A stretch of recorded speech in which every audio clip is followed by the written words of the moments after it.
Really, really sad. আইসিসির পূর্ণ সদস্য পদ লাভের পর এই প্রথমবার আইসিসির কোনো বৈশ্বিক টুর্নামেন্টের সুযোগ পেয়েও অংশ নিচ্ছে না বাংলাদেশ। ভারত এবং শ্রীলঙ্কায় অনুষ্ঠিত হতে যাওয়া আইসিসি টি-20 বিশ্বকাপ থেকে সরে দাঁড়িয়েছে লাল সবুজের দল। কারণ হিসেবে দেখিয়েছে নিরাপত্তা শঙ্কা। তবে এর পেছনে যে আছে গভীর রাজনৈতিক চাল আর কূটনৈতিক সমীকরণ, ব্যাপারটা বুঝতে বাকি নেই কারো।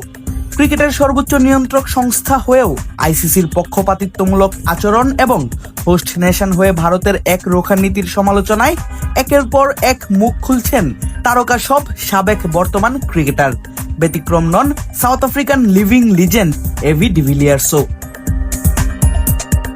সামাজিক যোগাযোগ মাধ্যম ইউটিউবে নিয়মিত লাইভ স্ট্রিমিং করে থাকেন মিস্টার 360 ডিগ্রি। 24 জানুয়ারি চলছিল এমনই একটি লাইভ, আর সেখানেই ভারতীয় এক দর্শকের প্রশ্ন, 2026 টি-20 বিশ্বকাপ থেকে বাংলাদেশের সরে দাঁড়ানোটা কিভাবে দেখছেন তিনি। উত্তরে সাবেক এই ব্যাটার বলেন, ব্যাপারটা দুঃখজনক। এখন যে কোনো ব্র্যান্ডে পুরাতন এসি বদলে নতুন ওয়ালটন এসিতে উপভোগ করুন 25% ছাড়।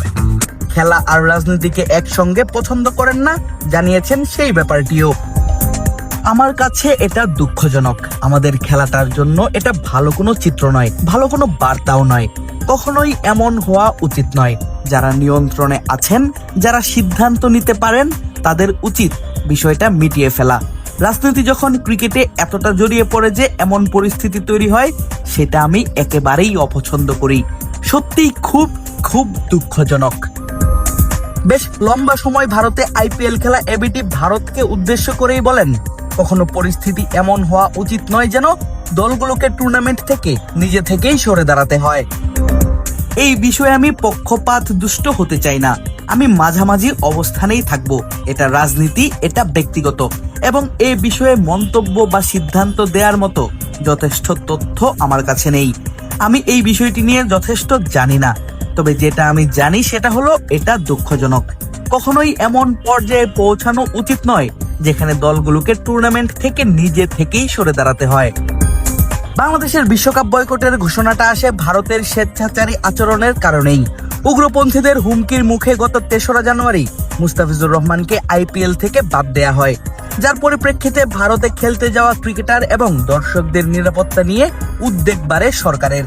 একজনের নিরাপত্তা নিশ্চিত করতে না পারা ভারতে বিশ্বকাপ দলের ক্রিকেটার সহ অন্যান্যদের নিরাপত্তা নিয়ে শঙ্কা প্রকাশ করে বিসিবি। গত 4 জানুয়ারি আইসিসির কাছে বাংলাদেশের ম্যাচ ভারত থেকে আরেক হোস্ট দেশ শ্রীলঙ্কায় স্থানান্তরের অনুরোধ পাঠানো হয়, যা নিয়ে আলোচনা চলে প্রায় 3 সপ্তাহ ধরে। হয়েছে ভিডিও কনফারেন্স এবং সশরীর আলোচনা, এমনকি আইসিসির ভার্চুয়াল বোর্ড সভাও। আর 21 জানুয়ারি অনুষ্ঠিত সেই বোর্ড সভার পর আইসিসি জানায়, বাংলাদেশকে পূর্ব নির্ধারিত সূচি অনুযায়ী খেলতে হবে। বিশ্বকাপ খেলতে হলে যেতে হবে ভারতে। বাংলাদেশও 22 জানুয়ারি সাফ জানিয়ে দেয়, ভারতে গিয়ে খেলবে না লিটন ফিস, তামিম, সাকিবরা।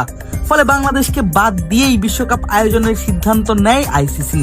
লিটনদের পরিবর্তে গ্রুপে অন্তর্ভুক্ত করা হয় স্কটল্যান্ডকে, যারা কিনা জিততে পারেনি ইউরোপিয়ান কোয়ালিফায়ারেও। আর এরপর থেকেই আইসিসি এবং ভারত নিয়ে হচ্ছে একের পর এক সমালোচনা।